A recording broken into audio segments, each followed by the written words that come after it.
for my talk at the table, we are introducing you to Tony Award-winning actor Jane Krakowski, who's bringing Broadway's razzle-dazzle to our screens on Apple TV+. The hit series Schmigadoon is about a married couple, Josh and Melissa, who found love in the musical theater town of Schmigadoon.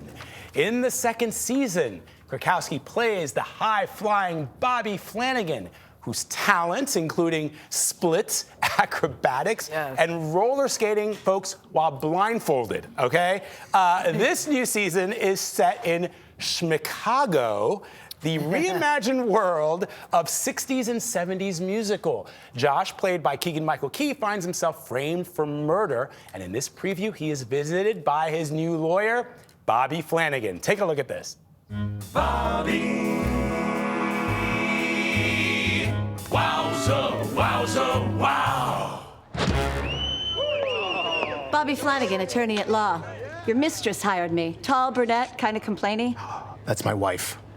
So, do you think you can get me out of here? I don't know, but I'm gonna get paid trying. First things first, don't tell me why you did it. I don't need to know it. Oh, I didn't do it. Don't need to know that either. Just do what I tell you. Winning a case is all about flim-flam, flapdoodle, and pizzazz. Flapdoodle.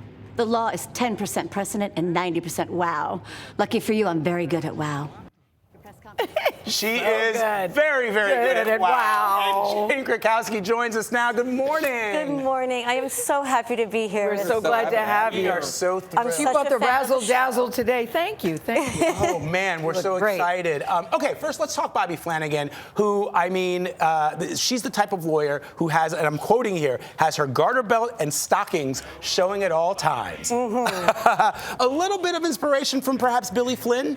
Absolutely. I play Bobby Flanagan, which I guess is a gender swap of Billy Flynn. She's a morally flexible lawyer who has a lot of razzle-dazzle and will ring every bell and whistle to win the case. So what I love about this is you're thrilled to star in the second season of Schmigadoon, which you called your dream project. I loved you in the first season. You played the Countess. And there was a vibe that made me think that you were modeling that character a little bit off the Baroness in The Sound of Music, who, like, headline, everybody liked Fraulein Maria or maybe Liesel.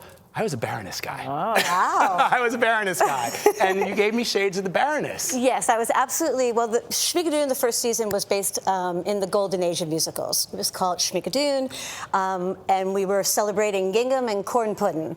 Now we're in Schmicago. We're not in Schmigadoon anymore. We're in Schmicago. It's the darker, edgier musicals of the 60s and 70s.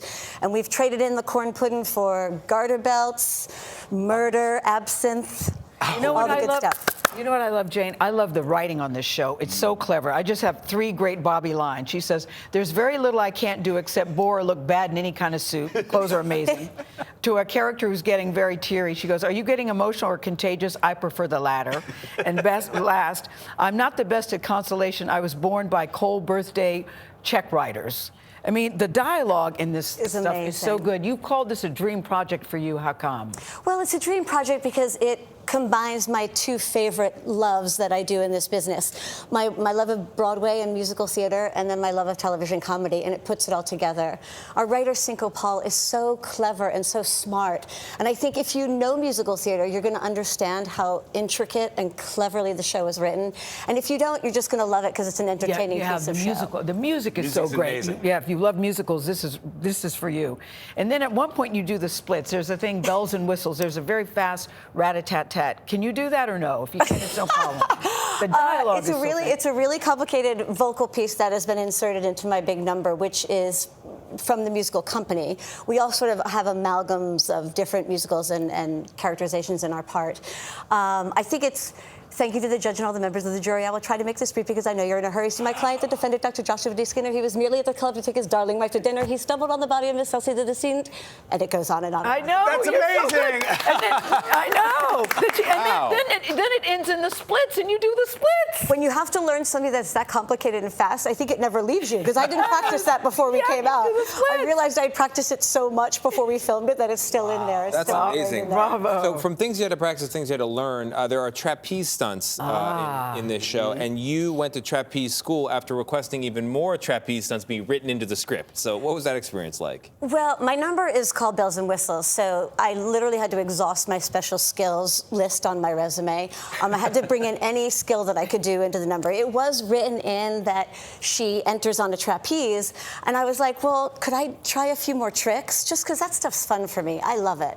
I made my Broadway debut on roller skates, which I think was in a show called Starlight Express. I remember Starlight Express, yes. I thought you'd know it, Vlad. I thought you'd know it. I mean, I've been a fan going, I was telling her in the green room, I've been a fan since Vacation. She was in the original Vacation. Oh, wow. So I think because I started with that sort of sporting event kind of Broadway show, I love to add any physical element into the show. So they let me go and take a bunch of trapeze lessons, and we threw in as many tricks as I could. You were so fun, so gorgeous, so smart, and so good at what you do. And now there's a movement on foot online for White Lotus season 3. I know, Jane. Jane, please. Hello, Mike White. I'm absolutely available. Wouldn't you would love to do it, right? Oh my God, who wouldn't? I think know, it's one of the best shows I know. It's burning up on TV right Reddit. now. Everybody on the theater message board, the nerds, Really? we're all yes. Oh, the that's character you amazing. could play. You would be great. It would be. I'd love it. That would be a dream come true. And how's your favorite son? How old now? Oh, my favorite and only son Yes. is he's just turned 12.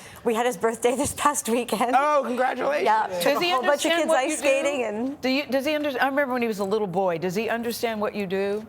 I think he does. now. Yeah.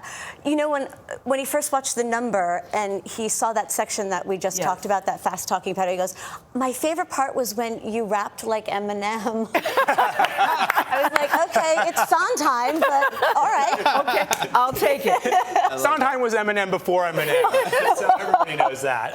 Jane Congrats, Krakowski, Jane. so wonderful to meet you in person. Come on, White Lotus. For Yes, Jane Krakowski. yes. Come on, If you're we're here listening, for it. Jane Krakowski's available. But meanwhile, new episodes of the second season of Schmigadoon are currently streaming on Apple TV+.